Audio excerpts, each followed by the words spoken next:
We're going to try this idea. I've never done this before. We're going to try this idea. There's two things here that I'm wanting to look at. There's a light bulb illuminated and there's one not. Focus on the light bulb, and I want you to answer the question. I'm going to ask 7 words. What's the job of that light bulb? Either one. To illuminate. They're both doing the same thing. Which one? Both light bulbs. One's on, one's off. They're both doing the same thing.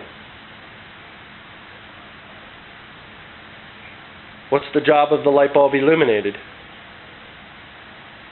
reveal things. To reveal things? Yeah.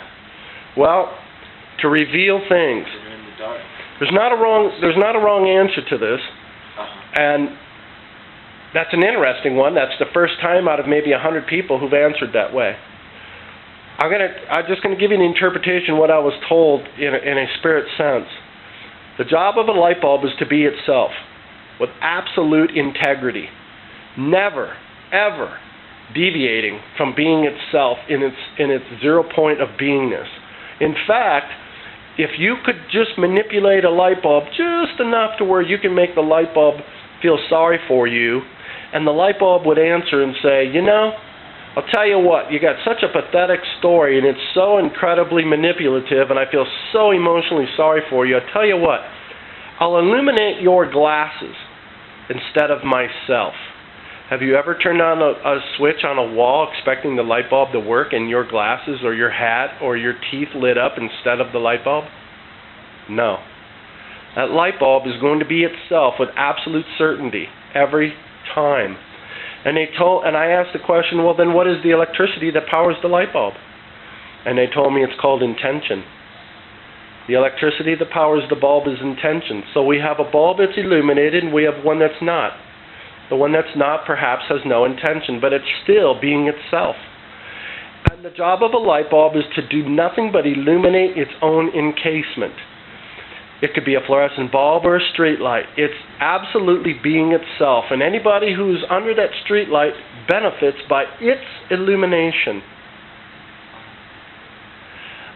They told me that the reason for this example is how we see life, ourselves, and love.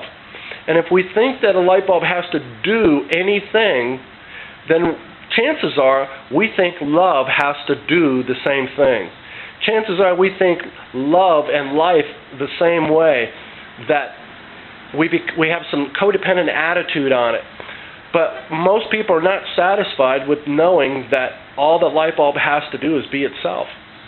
All love has to do is love itself. All you have to do is be the light bulb, illuminating yourself, and just like moths are drawn to a light bulb, so are other people who recognize the frequency, the vibration of how you're operating, and that they want to be next to this love, this illumination, this light into the world that you've become.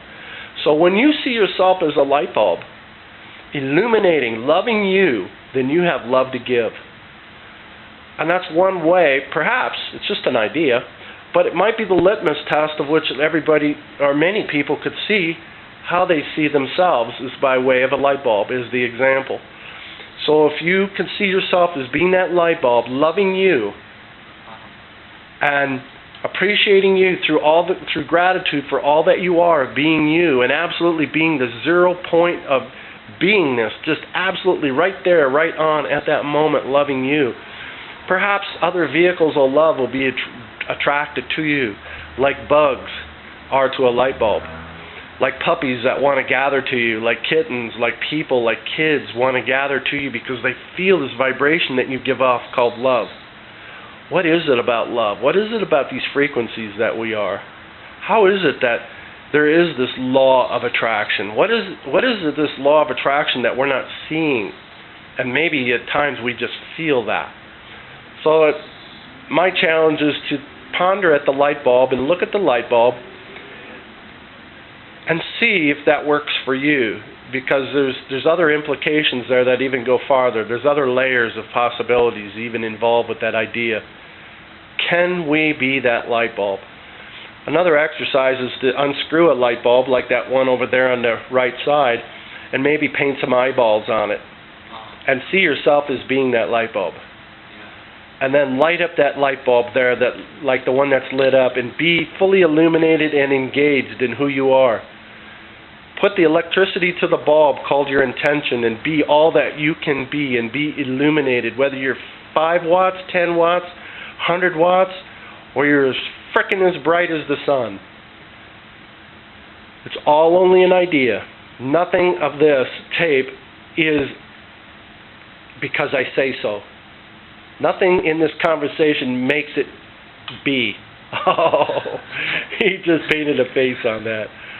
You can't see it. It's a little bit blinded on the video. But he just had an intention to the light. And maybe there's, in the metaphorical state, there's something into that. So, are you codependent? Do you think that something else is going to illuminate this light bulb besides electricity, the intention? Do you think that if you lay dollar bills next to a light bulb that somehow it's going to illuminate? Is that the way you operate? Do you think that if somebody gives you soup and a hug and sex that you're now going to illuminate? I don't know. They're only questions. They're only ideas, something to look at. Can you be that light bulb? Absolutely being itself. And I'll tell you what, when you look at a street light, it's cool because it's so high up that anything that walks under it benefits. Dogs like it, they're attracted to it. Birds will sit under a light. People will sit under a light. They'll park under a light and talk because they like the light. But there's something about that idea, about the light bulb being itself. And we're attracted to it. What incredible integrity a light bulb has, and all that it does is it illuminates itself. I've never seen a light bulb light up another light bulb that wasn't connected to it somehow. I've never seen a light bulb power a blender. I've never seen a light bulb be a stereo or a poster or a pair of shoes. I've only seen a light bulb being itself. I know that's silly, but you can look at everything the same way, but not everything illuminates. It lights up and has another cause, like a light bulb. At rest, a light bulb's just a thing. And illuminated, what then? I think it's a pretty cool question, and it works for me just as much as the people I asked the question to, or even the story. But think about the light bulb. Bye-bye.